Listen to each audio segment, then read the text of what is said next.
SIR क्या है? या दरअसल मतदाता सूचियों, वोटर लिस्ट या इलेक्टोरल रोल्स का एक विशेष गहन पुनरीक्षण यानी रिवीजन है, जिसे election commission of India ECI चला रही है। इसमें घर घर जाकर house to house verification, BLOs के जरिए हर मतदाता के डेटा यानी नाम, पता, पहचान, नागरिकता या रेसिडेंसी आदि की समीक्षा होती है। उद्देश्य है वोटर लिस्ट को सही, त्रुटि रहित और अपडेटेड बनाना, नए मतदाता जोड़ना, जिनकी मृत्यु हो गई हो या जो अब पात्र ना हो उन्हें हटाना, डुप्लीकेट या गलत रिकॉर्ड सुधारना और अवैध प्रवासी या इमिग्रेंट्स और फर्जी वोटरों की पहचान करे जाना। SIR का कानूनी आधार है representation of the people act 1950 की धारा 21(3) और संविधान के अनुच्छेद 324 के तहत ECI को मतदाता सूची संशोधन का अधिकार। हालांकि SIR का उद्देश्य सही और निष्पक्ष लगता है, लेकिन इस पर विपक्ष और कई लोग कई आरोप आपत्तियां उठा रहे हैं, जो आज संसद में एक बड़ा विवाद बन चुका है। आरोप 1, वोटर हटाने या नाम काटे जाने का डर। विपक्ष आरोप लगा रहा है कि SIR के तहत बहुत सारे सही मतदाताओं के नाम मतदाता सूची से हटाए जा सकते हैं, जिससे उनके मतदान का अधिकार खतरे में है।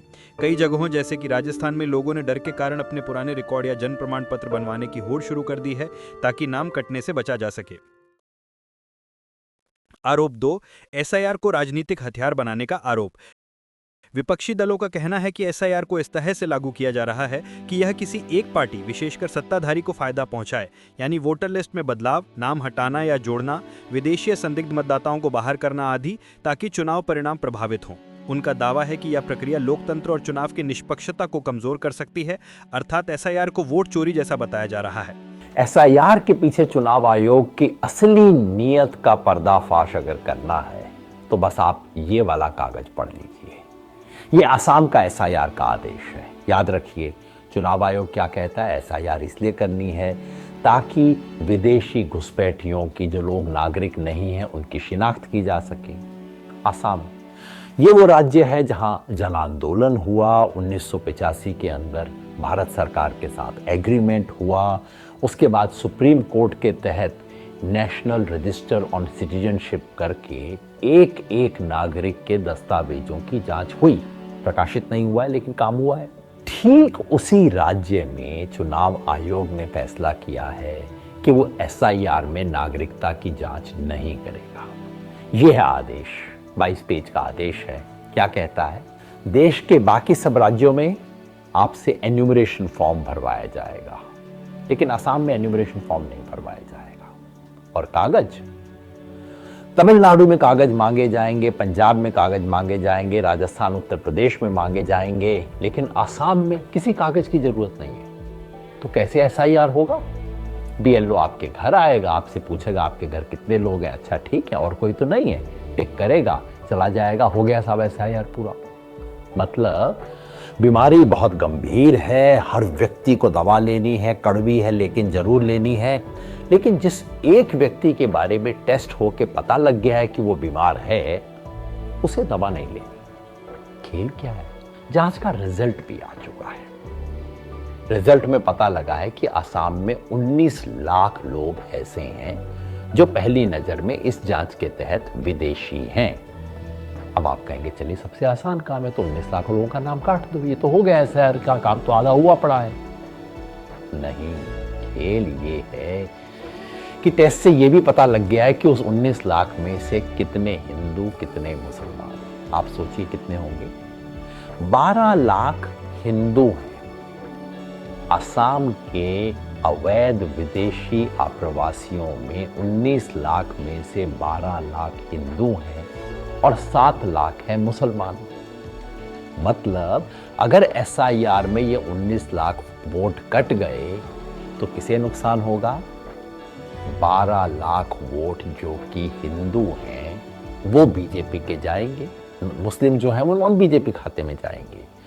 और असम में बीजेपी ने जो अपनी राजनीति की शुरुआत की थी वो बंगाली हिंदू की राजनीति करके हुई थी, ज्यादातर वो जो कि बांग्लादेश से यहां आए थे। अब समझ रहे हैं? अब समझ गए क्यों चुनाव आयोग पूरे देश में नागरिकता की जांच कर रहा है? लेकिन जिस एक राज्य में होनी चाहिए वहां नहीं कर रहा। आरोप 3, खराब तरीके से कार्यान्वयन, दस्तावेज या पहचान आधारित दिक्कतें।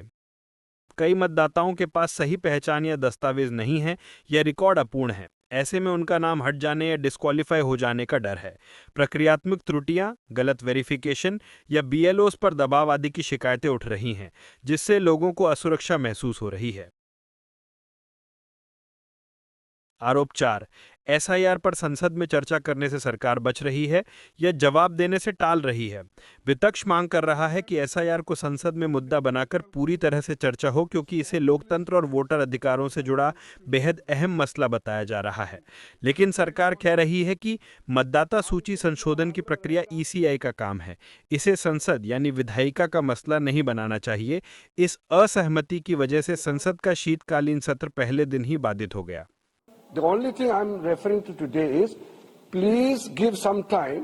While there are other business which are listed can be taken up, the demand which you have put forward has not been rejected. So don't presume that government is not ready to discuss on any matter. चुनाव में हारना जीतना ये लगा ही रहता है। जो बुनियादी सवाल है, लोगों की जान जा रही है, लोग भाग रहे हैं, एक दूसरे से पूछ रहे हैं। जो आपने बीएलओ बनाए हैं उनको कोई ट्रेनिंग नहीं दी आपने ट्रेनिंग के बिना आप बोर्ड बनवाना चाहते हैं। चुनाव आयोग की जिम्मेदारी बनती है कि सभी का बोर्ड बनाएं। ये काम हम पॉलिटिकल पार्टी के वर्कर्स कर रहे हैं कि हमारा वोट कटे नहीं। सोचिए कितना विरोधाभास है कि हम पॉलिटिकल पार्टी के लोग प्रयास कर रहे हैं कि हमारा वोट न कटे, काटा न जाए, क्योंकि बीजेपी का हर काम, हर फैसला चुनाव आयोग के माध्यम से ये है कि इनका वोट काटा जाए। हम अपना वोट बचाने के लिए लड़ाई लड़ रहे हैं। ये रिवीजन किस बात के लिए हो रहा है? रिवीजन इसलिए हो रहा है कि बीजेपी की कैसे मदद की जाए, क्योंकि जो लोग हार गए चुनाव में वो रास्ता ढूंढ रहे हैं कि चुनाव को कैसे जीता जाए।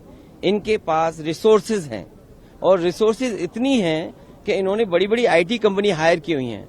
इनकी बड़ी आईटी कंपनी इनको मदद कर रहे हैं इनके वोट बनवाने में, इनके वोट किसके काटने, किस बूथ पे काटने। मैं आपसे फिर कहता हूं, बिहार की बात भूल जाइए, बिहार अलग चुनाव था। यूपी में जो दिखाई दे रहा है या वेस्ट बंगाल में जो दिखाई दे रहा है वो यही दिखाई दे रहा है कि बीजेपी की रणनीति है कि जिन बूथों पर विपक्ष जीता है उन बूथों पर सबसे ज्यादा वोट काटा जाए। क्यों यह आम आदमी या मतदाता के लिए मायने रखता है?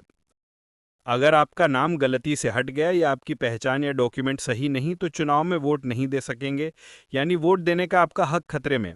यदि यह काम राजनीतिक पक्षपात या दल विशेष की राजनीति के लिए हो रहा है तो लोकतंत्र की आधारशिला यानी एक मत एक आदमी कमजोर हो सकती है।